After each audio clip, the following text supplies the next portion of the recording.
نام برنامه آوای ایران زمین برای ارتقاء حس همبستگی بین گروه‌های قومی ایران و نمایاندن ارزش‌های هنری موسیقی سرزمین مادریمان ایران انتخاب شده.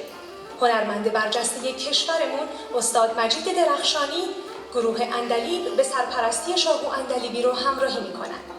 در بخش اول که شامل 2 قسمت هست، شنونده بداهه نوازی دلانگیز استاد مجید درخشانی با تار، شاهو عندلیبی با نی و پدرام خاورزمینی با تنبک خواهیم بود و در بخش دوم این قسمت کارهایی از ساخته‌های استاد مجید درخشانی رو خواهیم شنید.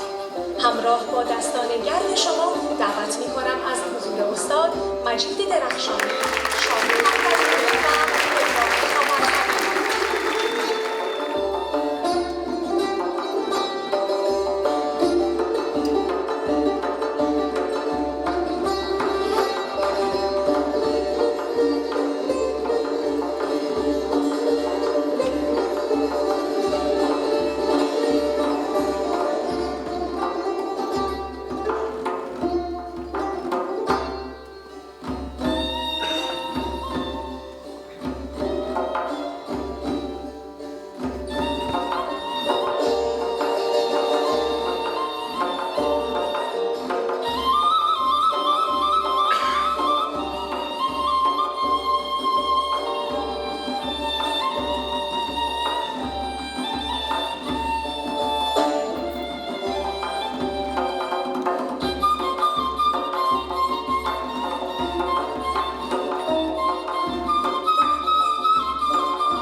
سال 63 شما در ایران میشه گفت مهاجرت کردید از ایران و در خارج از ایران حضور دارید.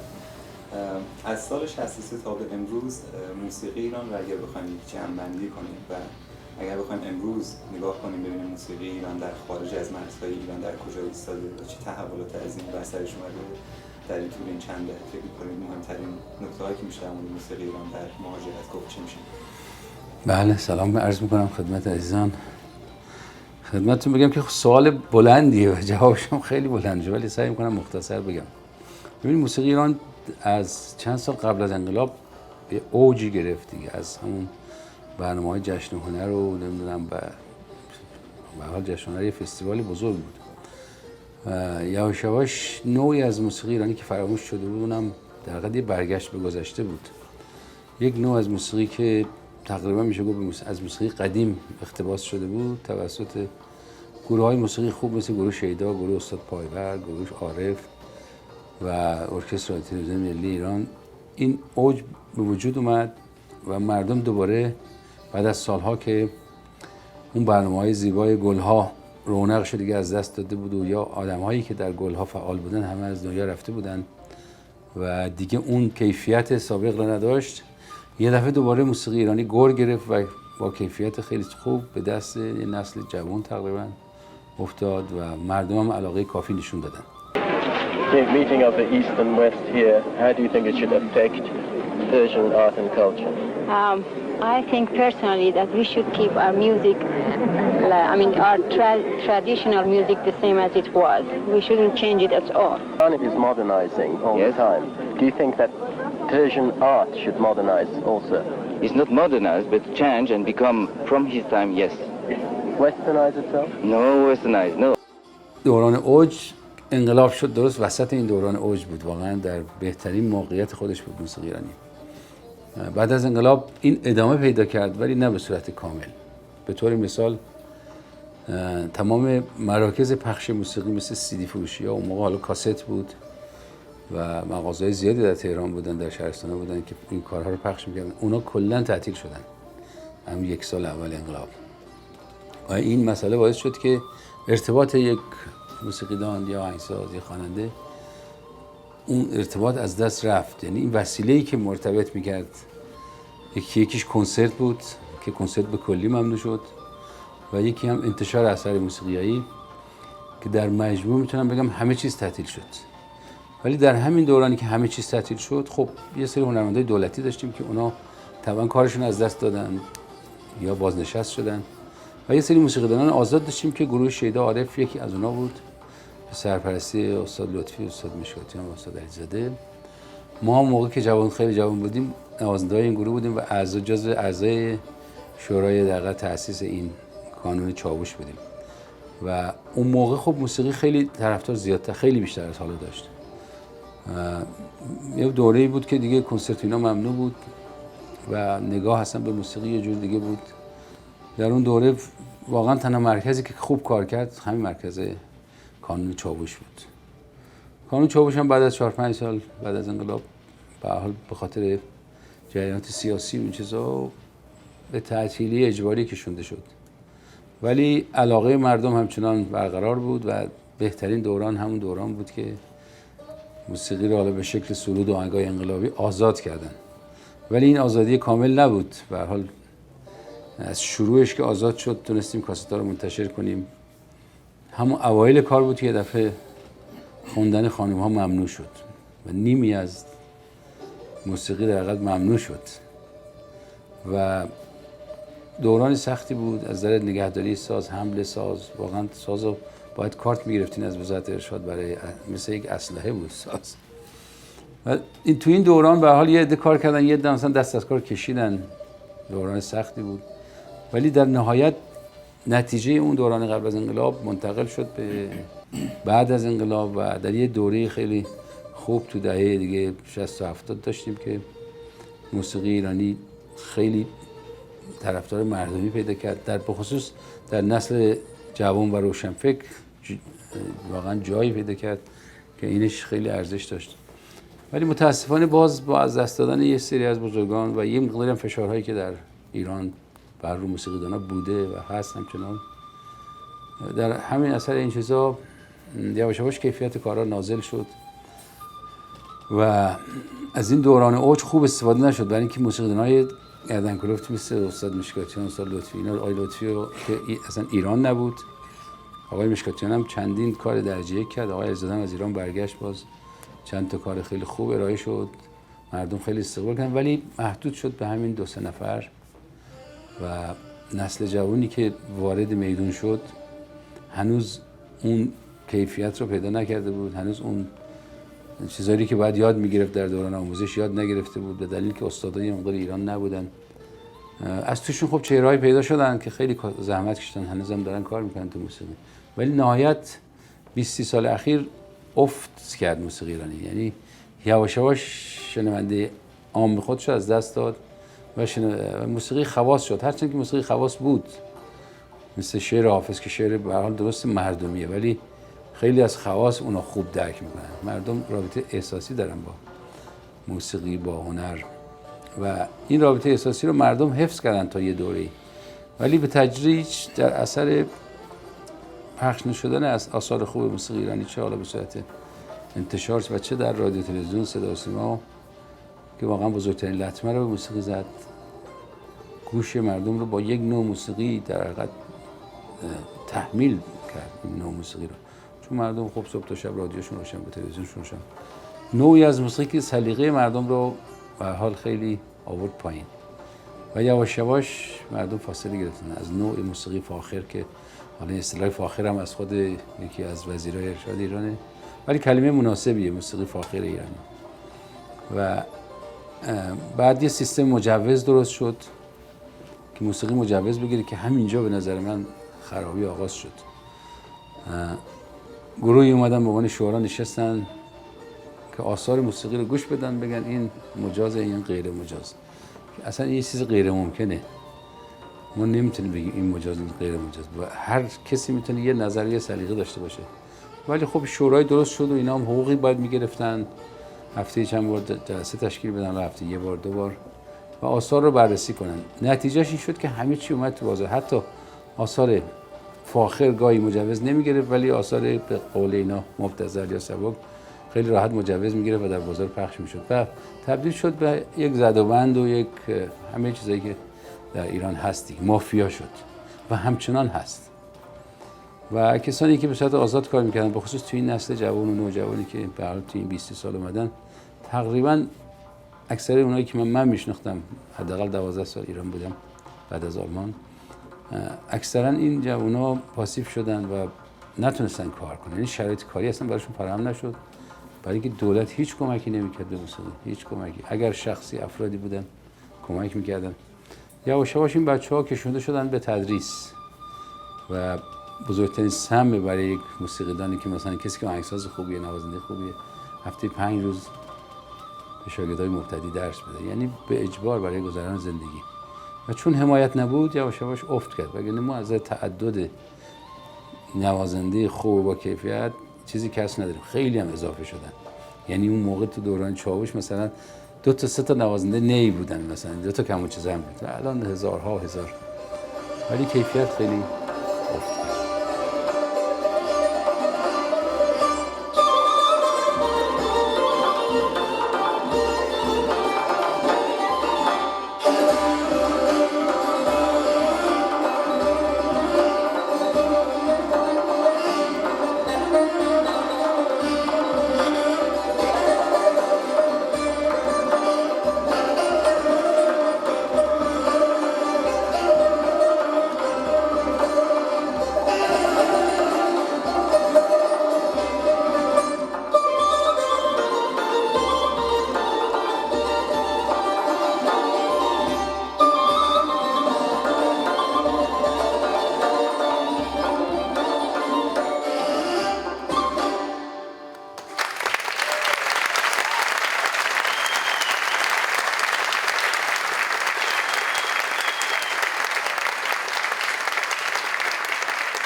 خیلی هم معتقدن که مدرسه ملی موسیقی ایران و علی نقی وزیری اون کاری که با موسیقی ایرانی کرد برای همخوانیش یا امکانهایی که برای ارتباط با موسیقی غربی به وجود بیاد باعث شد اون دوره طلایی که شما فرمودین در موسیقی ایران شکل بگیره. آیا در ساختار موسیقی ما باید چنین اتفاقی دوباره بیفته که شاهد چنین فضایی باشیم یا این به حال مربوط به یک فضا و مؤلفه‌های دیگه؟ خب ببینید در اون دوره‌ای که وزیری رفت بلن و پاریس رفت درس موسیقی خوند شما ببینید مثلا سال 1304 اومد مدرسه موسیقی رو باز کرد موقع مثلا تو ایران نوت نبود کسی اصلا با سازهای اروپایی آشنا نبود وزیری متأثر بود از موسیقی اروپا از موسیقی کلاسیک اروپا و با اعتقاد تمام هم در این زمینه کار کرد یعنی رفت هارمونی یاد گرفت آهنگسازی به شیوه اروپایی یاد گرفت و اولین کسی بود که به نظرم موسیقی رو خیلی باش جدی و به عنوان یک هنر خیلی مهم باش برخورد کرد. حتما شنیدین که یکی از خاطراتی که شادروان خالقی تو کتاب سرگذشت موسیقی جلد 2 نوشته وزیری دعوت میشه یک بار به دربار که در دربار سر میز شام مهمونهای خارجی ارکستر وزیری اجرا بکنه و وزیری جواب میده که ما در مدرسه عالی موسیقی این ارکستر براتون اجرا میکنه بیایید نگاه کنید ما نمیریم سر شام موسیقی اجرا کنیم و وزیری رو خونه نشین میکنن و به حال مشکلاتی براش پیش میاد. وزیری یک آدمی بود که در نوع خودش در اون دوران بی‌نظیر بود یعنی هنوزم من فکر نمیکنم بتونیم کسی با وزیری مقایسه کنیم. وزیری به شدت شناخت و آگاهی داشت نسبت به موسیقی ایرانی.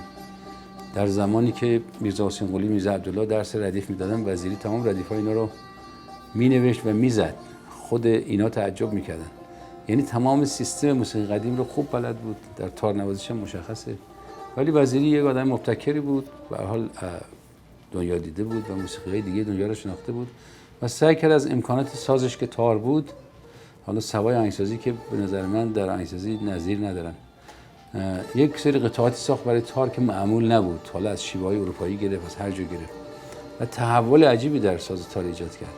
در آهنگسازی هم که وزیری به هر حال از هارمونی و کنترل موسیقی اروپایی استفاده میکرد ولی صدای موسیقی وزیری منهای چند قطعه که قشنگ کلاسیک ساخته موسیقی ایرانی خالص هم هست و جریانی که وزیری راه انداخت که استادان بزرگی مثل استاد صبا موسی معروفی، خود خالقی، این بزرگان همه شاگردای وزیری بودن، در این حالی که شاگردای اون اساتید سنتی هم بودن و اینا همه در ادامه راه وزیری تمام اون کارهای درجه‌ای که در گلها و اینا بازسازی شد توسط خالقی و معروفی و دیگران همه از مکتب وزیری اومده بودن و این تحول تا حتی بعد از سالهای سال که کارهای گلها، ارکستر گلها درست شد و این برنامه‌های بسیار زیبا ضبط شد، این روش وزیری ادامه داشت.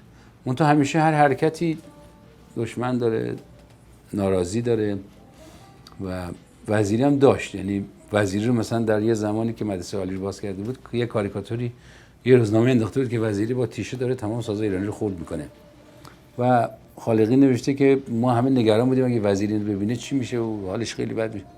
گفت وزیری اینو نگاه کرد، بعد اون تصنیف خواست، یه تصنیف ساخت بلافاصله، بنشینم و سب پیش گیرم دنباله کار خویش گیرم. یعنی اصلا برای مهم نیست که چی بگم، من این تصنیف هست تو سگاه ساخته و نتیجه برخورد وزیری با این مخالفین همین بود که بیشتر کار میکرد بودن، بیشتر با اعتقاد بیشتر کار میکرد و خیلی سعی کردن وزیر رو مثلا بهش اتهام بزنن که این موسیقی ایرانی رو خراب کرد. وزیر تنها کسی بود که رو پرده رو براش علامت گذاری کرد، ثبت کرد، تنها کسی بود تو آهنگسازای به هر اونایی که کلاسیک کار کرده بودن کاملا اشراف داشت به موسیقی ایرانی و یه تحول بزرگ ایجاد کرد در تارنوازی، در آهنگسازی و همچنان آثار ایشون روی نسل ماها و نسل بعد از ما هم خواهد بود.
روپرده‌ای که فهم بود بسیار بهش به صورت آموزشی نگاه کرد و این رو برای دیگران هم مهیا کرد.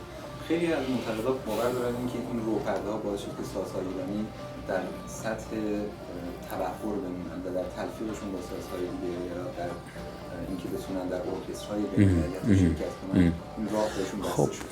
شاید مثلا موسیقی آذربایجان رو اگه نگاه کنیم آذربایجان اتفاق افتاد و موفق بود. این چرا در ایران به این شکل شد؟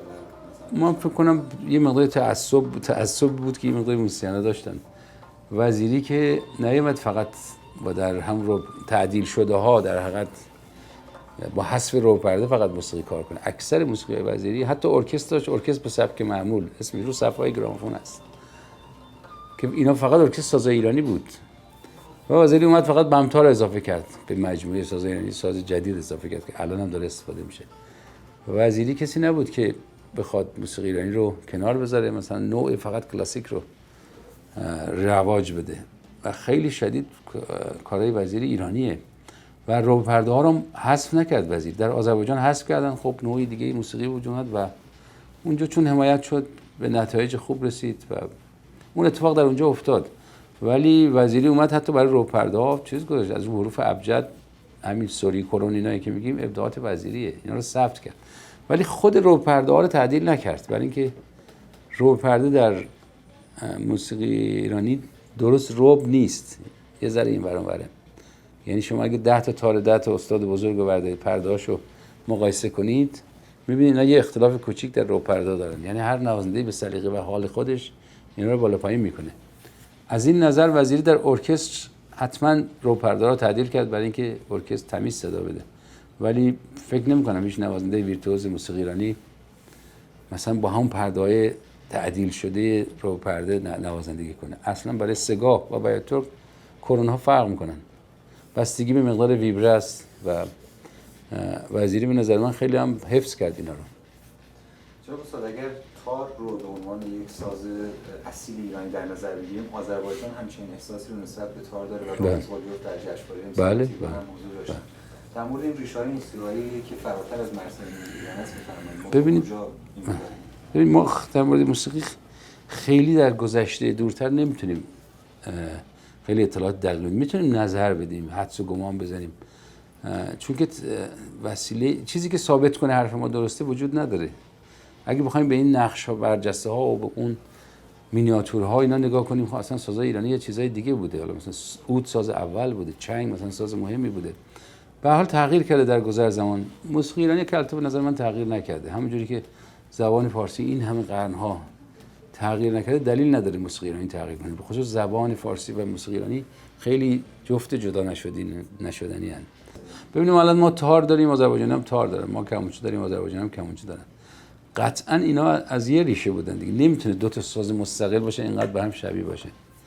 و بنا به موسیقی اون منطقه، بنا به سلیقه نوازنده، به هر حال هر کدومشون یه جوری رشد کرده. در شوروی به هر حال اون موقعی که دوره شوروی بود، تو 60 سال، خب اونا خیلی سعی می‌کردن هنر رو اهمیت بدن، براش خرج کنن، نشون بدن. به هر حال بخشش جنبه تبلیغی داشت، بخشش هم اتفاق افتاد.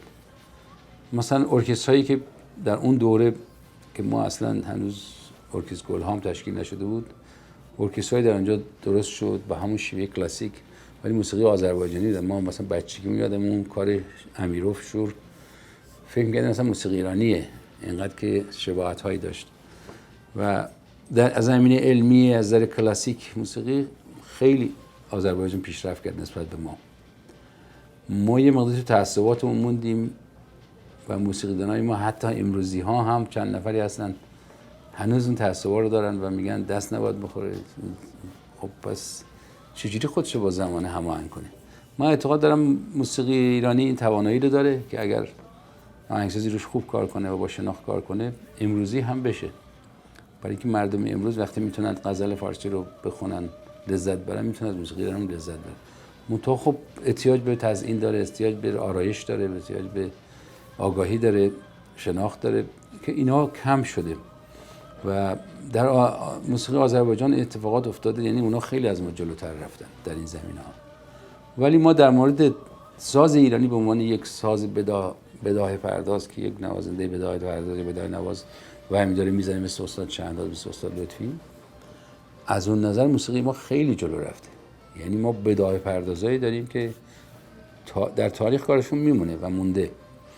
و یکی از چیزهای مهم موسیقی ایرانی که حالا شباهتی هم به موسیقی جاز پیدا میکنه از نظر بداهه پردازی، همین در لحظه خلق کردن و در لحظه اجرا کردنه. یعنی فراوان ملودی‌های پرشور، زیبا، غم‌انگیز، شاد، لابلای سازهای بداهه این اساتید ما میشنویم و اونا قابل تکرار هم نیستن. دوباره همون استاد در یه ساعت دیگه، در یه روز دیگه همونا رو بخواد بزنه، یه چیز دیگه دوباره میشه. یعنی در درون خودش میتونه همینجوری بجوشه و متولد بشه. این خاصیت داره موسیقی ایرانی. ما مثلا اینو مثلا نادیده میگیریم. حالا میگیم موسیقی ایرانی موقعی میتونه بین‌المللی بشه که حتما با یک ارکستر کلاسیک اجرا کنه. خب اون موسیقی کلاسیکه.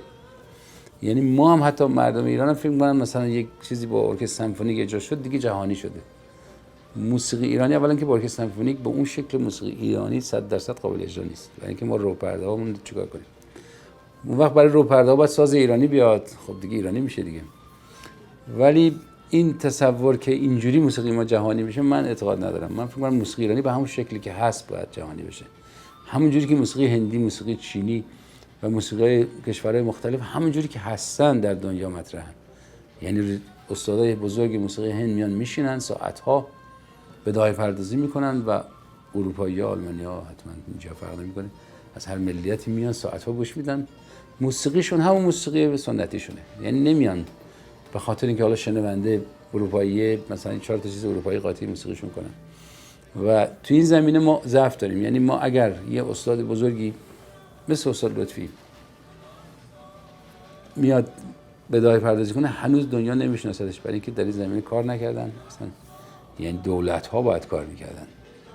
30-40 سال که هیچ کاری نشده. برنامه‌ای که به خارج از کشور فرستاده شده در فستیوال‌ها رفته اکثرا برنامه متوسط معمولی بوده. یعنی در دوره‌ای که اساتید بودن باید اینا به عنوان بالاخره آدمای بزرگ این رشته به سرتاسر دنیا اعزام می‌شدن و موسیقی ایرانی رو اونجوری که هست معرفی می‌کردن. حالا اگر یک ارکستر میاد یک ترانه فلان نیمه ایرانی رو میزنه، چه می‌دونم مثلا مست و مصدوم میزنه، ما فکر می‌کنیم با یه ارکستر سمفونیک اومد موسیقی ایرانی زدن. اصلا موسیقی ایرانی نزدن. یعنی موسیقی ایرانی یه سری خواص و یه سری ظرافت داره، اون رو اگر اجرا کردن موسیقی ایرانی زدن، نه اینکه چیزی شبیه ایرانی صدا بده. در مورد تار هم که شما پرسیدید، خب تار آذربایجان چند سال پیش تو یونسکو ثبت شد و ایرانی هم خیلی ناراحت بودن. منم گفتم حقتونه برای اینکه اینا تلاش کردن زودتر ثبت کردن، وگرنه ما نمیتونیم بگیم ساز ما قدیمی تر از اوناست. ایرانی‌ها میگن تار ایرانی از تار آذری خیلی قدیمی‌تره، اصلا ریشه تار فلان. میگم با چه مدرکی می‌خواید اثبات کنید؟ سازهای خیلی قدیمی ایران که عکس ازش هست خیلی شبیه تارهای آذربایجانی اتفاقا. یعنی ایرانی‌ها سازشون تغییر کرده.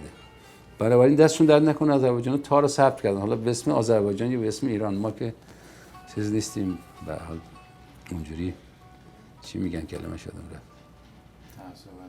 نه اون که خیلی ملیه، چی ناسیونالیسم اینجوری برخورد نمی‌کنیم. ما تار آذربایجان رو همونقدر ازش لذت می‌بریم که تار ایرانی ازش. دو تا سازی است که در گذشت زمان هر کدوم خاصیت موسیقی منطقی خودشو بده و در بیان اون هر دوتاش قویه. یعنی واقعا تار آذربایجانی، خب من رامیز رو سالها پیش یه ماه آلمان باش بودم، دعوتش کرده بودم، میشناسمش، چه شخصیت داره و چقدر نوازنده درجه‌ای که سازش هم ساعت‌ها من میشنیدم، اصلا بیشتر از ساز ایرانی لذت می‌بردم.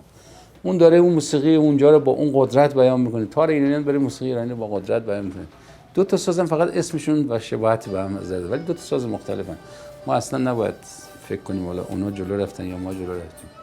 هر کی وسط کار خوبی بکنه باید ستایش بشه، کارشو باید قدردانی بشه. و در مورد کمانچه هم همینطور، ما در مورد کمانچه خیلی ضعیف‌تر از آذربایجانی. یعنی واقعا کمانچه آذری اتفاقات توش میفته، ما هنوز داریم تجربه میکنیم اون اتفاقات بیفته تو کمانچه. حالا تو این نسل امروز چند تا جوان مثل استاد بزرگ جوان اردشیر کامکار و دوستان دیگه پیدا شدن. اینا کاری که میکنن واقعا ارزشمنده و برای خودشون هم شاگردایی دارن که همون مکتبو دارن ادامه میدن. ولی ما نمیتونیم مثلا ساز استاد بهاری رو به دلیل اینکه خیلی سنتیه، خیلی موسیقی قدیم نزدیکه بگیم حالا این عقب افتاده است، این جلو افتاده. نه، هر کدوم رنگ و بوی خودشو داره. ما یک نقش ایرانی رو میتونیم به صورت مدرن نقاشی کنیم، چه میدونم فرست بکشیم، کار دیواری بکنیم. همون نقش ایرانی میتونه شکل سنتیش هم همون شکل قدیمیش که در کاشیکاری‌ها اینجا هست ارزش‌های ویژه خودش رو داشته باشه. یعنی هیچ کدوم اون یکی رو نفی نمی‌کنه.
برای جنبندی موافق این جمله هستید که موسیقی ایرانی یا موسیقی ردیف ایرانی یک موسیقی استبدادی هست به معنای اینکه راه رو به روی نوآوری‌ها یا راه رو به روی تغییرات اساسی در موسیقی میبنده؟ استبدادی گفتین؟ بله.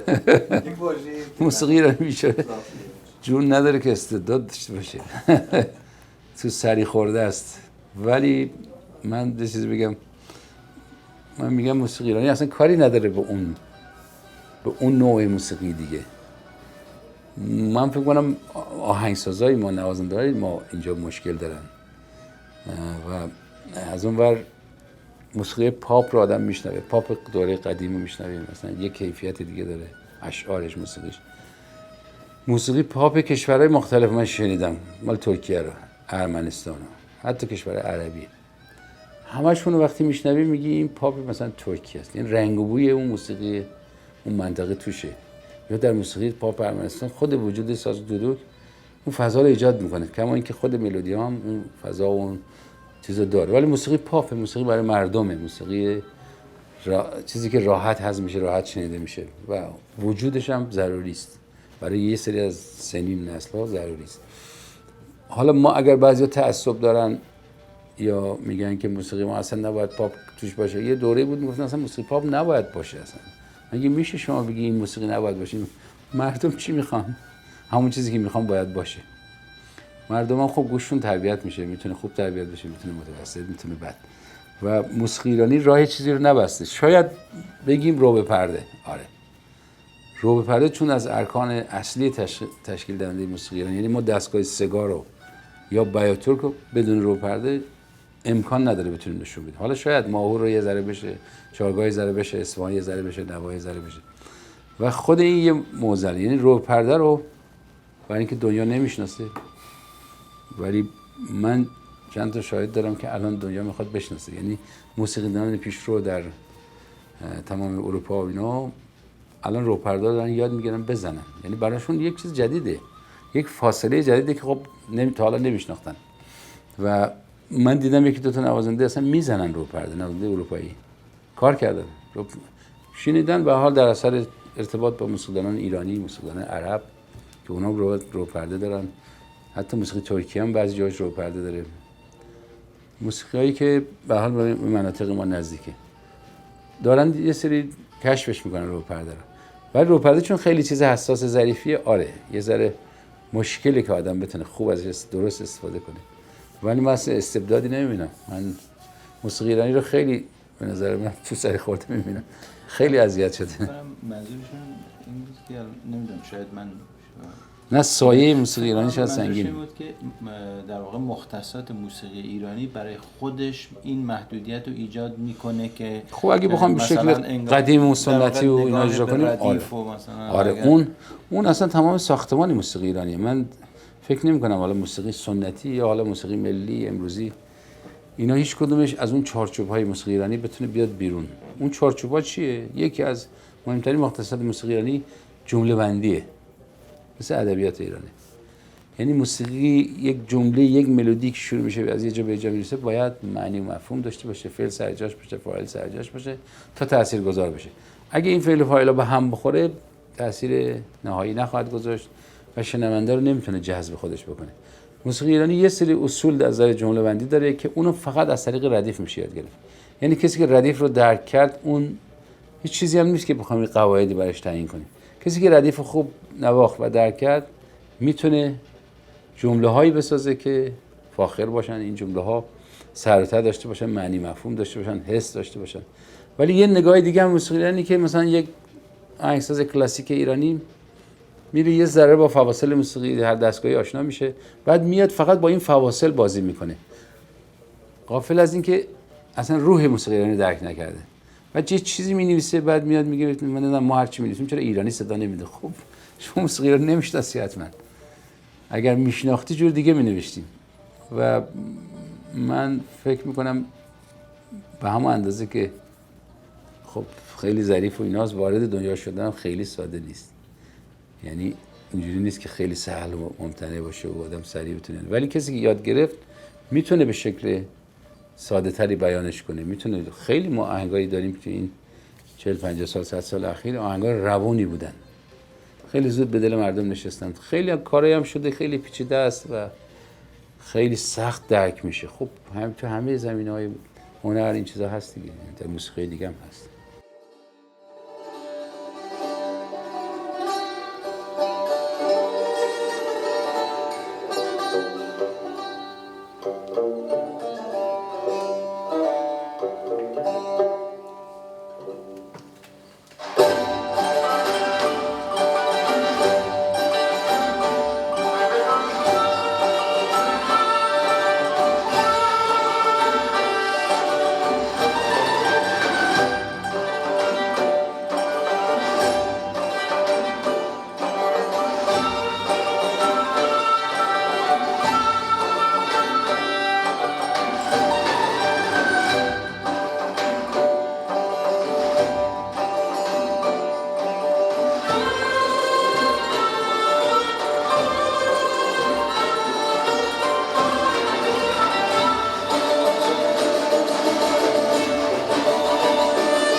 بخش اعظمی از فعالیت‌های شما با گروه‌های مختلف چه در خارج از ایران و چه در داخل ایران متوجه صدای زنان هست.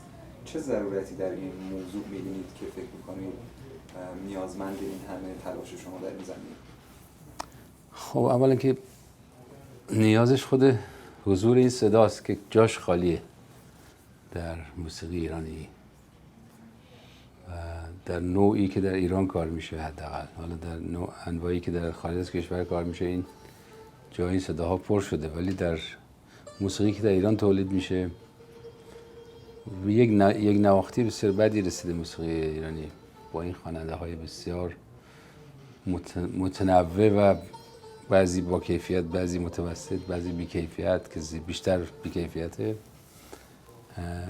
این نیاز یک صدای دیگه که همون صدای خانم ها بود و حال 50% خوندن دیگه نصف به نصف حساب کنیم عادلانه. این صدا احساس کمبودش بود در بین مردم، چون مردم اونقدر دسترسی به این ور نداشتن که حالا من از سال 60 خورده‌ای که اتفاق افتاد فکر میکنم این کمبود بود. برای همین میدیدم در کوچه خیابون، توی تاکسی، توی خونه ها مردم همش دارن صدای خانم‌ها رو گوش میدن، ولی خب مال گذشته بود، یعنی کار تازه‌ای تولید نشده بود و هم مال گذشته ها رو که سالها گوش دادن بازم داشتن گوش میدادن و میدیدم چقدر نیاز هست. از اون برم من مثل خیلی های دیگه در ایران وقتی این اتفاق افتاد، این ممنوعیت پیش اومد، من جز کسایی بودم که اصلا این ممنوعیت جدی نگرفتم. برای منم اصلا جدی نبود.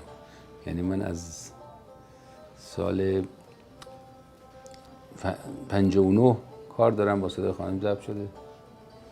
حتی یه لالایی ساختم با ارکستر، یه خانم بود که خواننده کور بود به نام سیمین، بسیار صدای زیبایی داشت و ایشونو بردم استودیو صداشو ضبط کردم با این کار لالایی. گفتیم لالایی رو حداقل مجوز میدن چون لالایی از زبان مادر و ایشون هم یه خانومه بردیم مجوز نگرفت، گفتن لالایی هم با صدای خانم نمیشه. میخوام میگم این مسئله این دغدغه تازه من نبود، از قدیم بود و تو این فاصله تو آلمان که بودم خب با بسیاری از خانم‌ها کار کردم، خانم مهسا وحدت، مرجان وحدت، خانم زهره جویا و خیلی های دیگه که گمنامن. و وقتی هم رفتم به ایران بیشتر این ضرورت حس کردم برای اینکه در ایران مواجه شدم با یه طیف عظیم خواننده‌های خانم که سالهای سال زحمت کشیده بودن، تعلیم دیده بودن. خیلی‌هاشون از شهرستان سالها کوبیده بودن، اومده رو رفته بودن، هر هفته که میان مثلا نیم ساعت یه ساعت سر کلاس آواز. و به یه مراحلی بعضی‌هاشون رسیده بودن که قابل ارائه بودن و واقعا صداهای خوب. خیلی حسرت می‌خوردم. خب از اونور این شکل مبارزه‌ای که خانم‌ها در همه چیز در این سالیان کردن، برای من به عنوان یک مرد گفتم ما هیچ کاری نکردیم. اینا همه کاری کردن در زمینه‌های مختلف، بالاخص در زمینه موسیقی با تمام ممنوعیت کار کردن، یاد گرفتن و توی مجالس خونگی، توی کنسرت‌های خصوصی زیاد خب میشنیدیم صدای اینا رو و حضور داشتن، ولی خب حضورشون وسیع نبود، به گوش مردم نمیرسید. من یکی از دلایلی که این کار خیلی جدی از 3-4 سال پیش شروع کردم، از قبلش خب خیلی کار ضبط شده بود، فکر کردم یه راهی پیدا کنیم با مردم این صدا رو نزدیکتر کنیم، مردم بشنون. گفتم خب با یه گروه بانوان شروع کنیم. بچه‌های گروه جمع شدن و خب بچه‌ای بود که اکثرا در گروه خورشید بودن، میشناختیم. این گروه تشکیل شد و چند تا اجرا کردیم، چند تا کلیپ ضبط کردیم و قرار بود که در اصل قبل از ضبط این کلیپ ها قرار بود که این کارها آماده بشه، اول بره مثلا برای اجرای زنده برای بانوان، همون نوع کنسرت هایی که در ایران هست، فقط اجرا کننده ها خانومن، تماشاچی هم همه خانومن، صدا بردار خانم، هیچ آقایی اونجا حضور نداره. مشکلات زیاد داشت، حالا دیگه وارد جزئیاتش نشم. نهایتاً مجوز ندادن، یعنی خود وزارت ارشاد مجوز نداد. ما یه مدتی ول کردیم کارو، گفتیم خب مجوز نمیدن، نمیتونیم کاری بکنیم. و اینا خواستن از ما که مثلا اون موقعی که در پروسه مجوز بودیم یک نمونه تصویری بدیم. معمولا میگیرن برای کاری بخوام مجوز صادر کنیم باید بشنون ببینن. ما اون نمونه تصویری درست کردیم، دادیم. مجوز که نگرفت، یه دفعه به فکرم رسید، گفتم خب حالا که تمرین شده، کارا زحمت کشیده شده، بچه‌ها اومدن رفتن، گفتم این کارا رو ما ضبط کنیم و بذاریم تو فضای مجازی. غافل از این که خب این ممنوعیت رسمی نداشت این کار، ولی بعد از کلیپ‌های ما یه جورایی مشکل پیدا کرد و این کارا رو در اصل به این قصد ما گذاشتیم که گروه شناخته بشه و برنامه این بود که ماهی یه دونه کلیپ، یعنی ما 3 تاشو آماده کردیم و بعد گفتیم تا اینا پخش میشه ماهی یه کلیپ تولید کنیم و هر کلیپی با یه خواننده، یا 2 تا کلیپ با یه خواننده، 2 تا کلیپ و خواننده‌های خانمی که به مراحل اجرای خوب رسیدن، اینا از این طریق معرفی بشن. و غافل بودیم از اینکه اینجوری استقبال میشه، اگه یه برنامه دیگه می‌کردیم حداقل به جای 3 تا 7 10 تا آماده می‌کردیم که اینا میرفت. ولی باز هم این 3 تا اینقدر تاثیرگذار شد و اینقدر استقبال شد که خب خیلی خوشحال کننده بود. اینکه پرسیدید به چه دلیل به این مسئله پرداختم، به دلیل این بود که فکر می‌کردم این صدا جاش خالیه. یعنی شما فکر کن تار مثلا بگن دیگه نمیتونید در ارکستر ایرانی بزنید، جای صداش خالی میشه یا نه یا همینطور.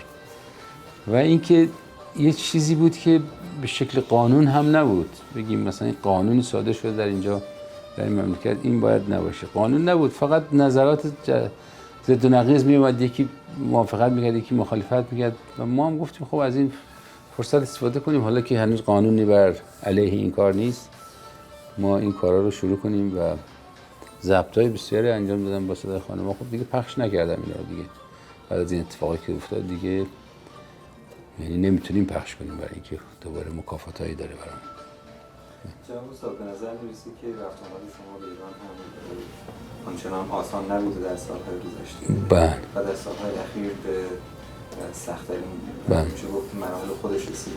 بله. آینده شما یعنی آینده همکاری شما در داخل ایران با این مجموعه دوستانی که بسیار خوب شما مؤثر بودید در معرفی اینها یا کسان دیگه‌ای که علاقه‌مند باشن وارد این راه بشن چه خواهد بود؟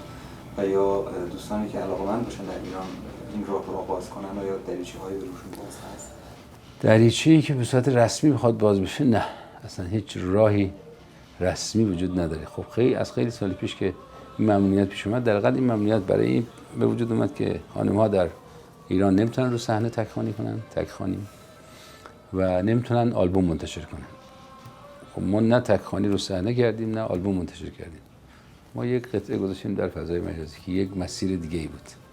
این مسیر خوشبختانه هنوز بازه و تو این 2-3 سال که اتفاقات افتاد بسیار زیاد خانم‌های موسیقی خوندن گذاشتن تو فضای مجازی که حالا میتونیم بگیم از 10 تا 20 تاش 2-3 تاش خیلی خوبه. حالا نمیگم همه این کارایی کردن کارهای جالبی است، خیلی هم کارهای متوسطه چیز هست، همونجوری که آقایون هم همین کارا کردن، یعنی کارهایی هم که آقایون خوندن همچین جنگی به دل نمیزنه. ولی در همین 2-3 سال چیزایی که من شنیدم تو فضای مجازی از خانم‌ها، حالا خیلی هم میگن شما باعث شدین، ما که باعث شدیم، همه داشتن کار میکردن، ما فقط یه راه پیدا کردیم. تازه وقتی که ما این کارو کردیم خیلی هم کلیپ گذاشته بودن در چیز، اینجوری نبود که اصلا کلیپ صدای خانم‌ها نباشه. اصلا ما شروع کننده این راه نبودیم، ما این چیزی که اعتقاد داشتیم کردیم، بقیه هم که یواش یواش اعتقاد پیدا کردن، اعتقاد داشتن، این کار ادامه دادن و می‌بینیم که در اثر فشارهایی که به ما اومد در این جریان درست نتیجه برعکس داد. یعنی به جای اینکه خانم‌ها بترسن و برن کنار بگن نخونیم حالا برای ما این مشکلات پیش نیاد، این مکافات پیش نیاد، چند برابر شد این فعالیت و آدم وقتی گوش میده خب خوشحال میشه که راه کوچولو باز شده، باریک راست. و یکی از چیزایی هم که خب این خاصیتایی که این کلیپ‌ها داره اینه که به رایگان در اختیار مردم قرار میگیره، یعنی مجبور نیست که بره هزینه سنگینی بکنه برای شنیدن این. و یکی از این خانم‌ها که صدای نسبتا خوبی هم داره به من گفت من یه ماشین 206 داشتم، کارمنده اداره ماشین 206 هم فروختم، پول 3 تا ضبط کلیپ در اومد ازش، الان بی ماشین میرم، خیلی هم راضیم، 3 تا آهنگ خوندم، بالاخره این همه سال کار کردم، حالا هر تعدادی که میشنون راضیم که ماشین ندارم. گفتم واقعا باریکلا، جای باریکلا گفتن داره. و بسیاری هم ما قبل از اینکه این اتفاق بیفته یه فراخوان دادیم، من یه برنامه داشتم که مجموعه‌ای با صدای 20 تا خواننده خانم منتشر کنم، هر کسی یه ترک، بعضی ترک‌ها مشترک خونده بشه با صدای. حالا این شروع شد، استودیو اومدن، جلسه گذاشته شد دیگه. بعد از اون جریاناتی که اتفاق افتاد همه این کارا رو فعلا متوقف کردم، برای اینکه گفتیم خب بتونیم باشیم کار کنیم. بازم حالا الان این چیز کار اصلی من نیست، ولی من روی اعتقادی که دارم به هر حال بر اون مبنا پیش میرم دیگه. حالا با توجه به اینکه میدونم هنوز چنین ممنوعیتی از نظر قانونی وجود نداره در ایران، ممنوعیت قانونی نیست و به همین دلیل تا جایی که مشکلی نسازه برای ما کار میکنه. آخرین سوال اینه که جشنواره تیرگان رو چطور می‌بینید؟ خب جشنواره تیرگان برای من پیش دوستان زیاد گفتم، برای من یه چیزی که از همه مهمتر داشت، اون اتفاقی که همیشه دوست داشتم، آرزو داشتم در 20 سالی که در آلمان بودم. من الان در 12 سال ایرانم البته. در اون 20 سالی که آلمان داشتم تمام تلاشایی که کردیم که یک مرکز موسیقی بزرگ درست کردیم با اعضای خیلی زیاد و فعالیت، این که بتونیم ایرانیایی که اینجوری با هم، با خصوص در اون محیط اروپا، اختلافات سیاسی، جنگ و دعوا، بحث ها، پشت سر حرف زدن ها، نمیدونم یه چیزایی که اصلا ناخوشایند من در ایرانیا میدیدم، این که میگم منظورم عمومی ایرانیا نیست، در بخش عمده ایرانیا، این که هیچ وقت نمیشد اتفاقی بیفته که همه اینا جمع شن، همه آدم‌ها با افکار مختلف، سلیقه‌های مختلف کنار هم باشن. خیلی هم برنامه‌های پیش اومد، دولت حمایت کرد، ولی ایرانی حمایت نکردند. به دلیل اینکه مثلا میگفتن فلانی اینجوریه، اون فلانی اونجوری فکر میکنه، اون فلانی اینجوریه و تحریم میکردن. یک کنسرت ممکن بود تحریم بکنن و اتفاق افتاد زیاد. و من خیلی دلسرد بودم از روابط احساسی و ارتباط بالاخره هموطنا با هم.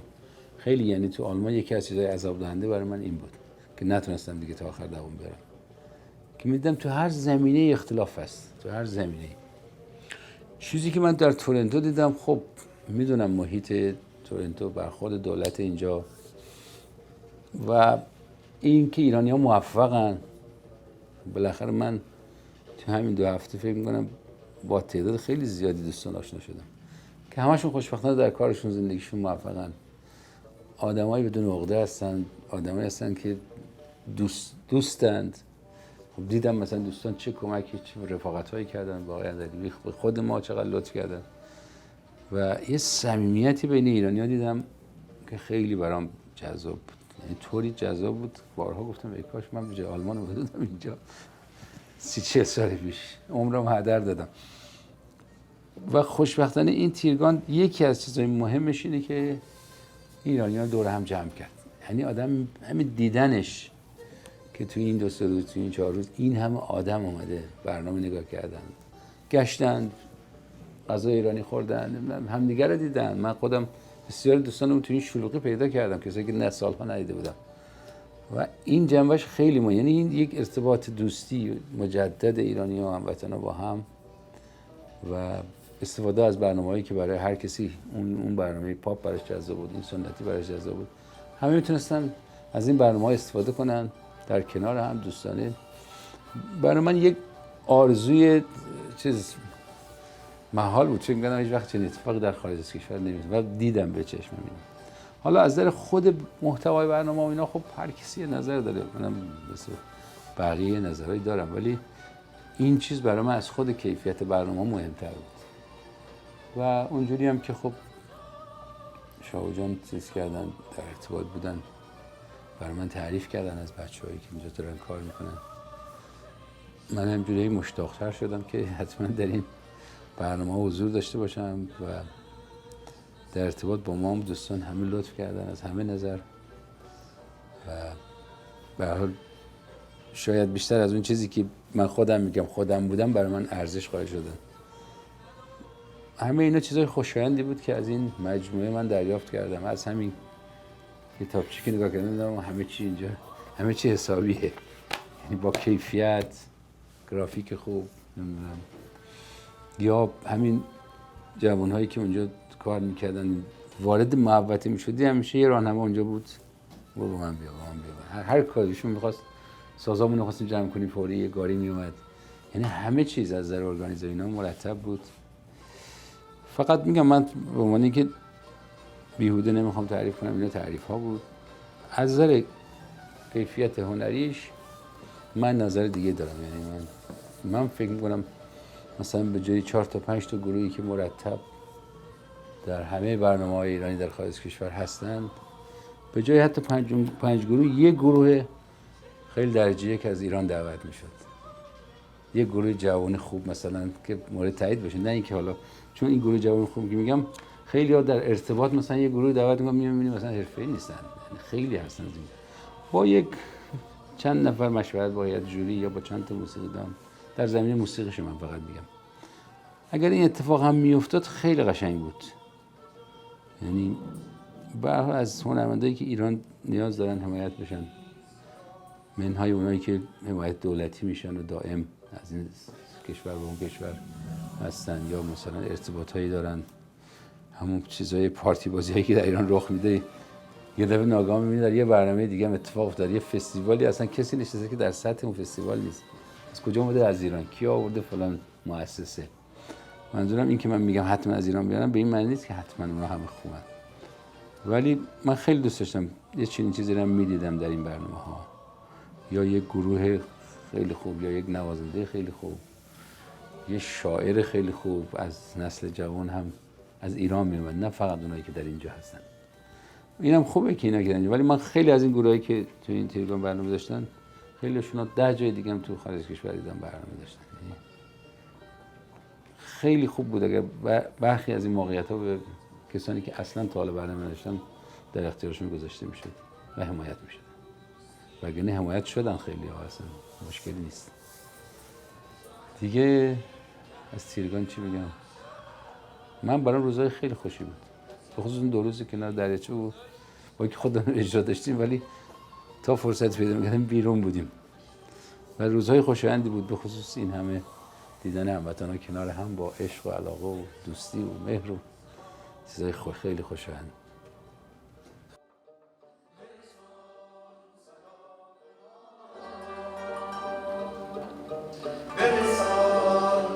سفرت به خیر اما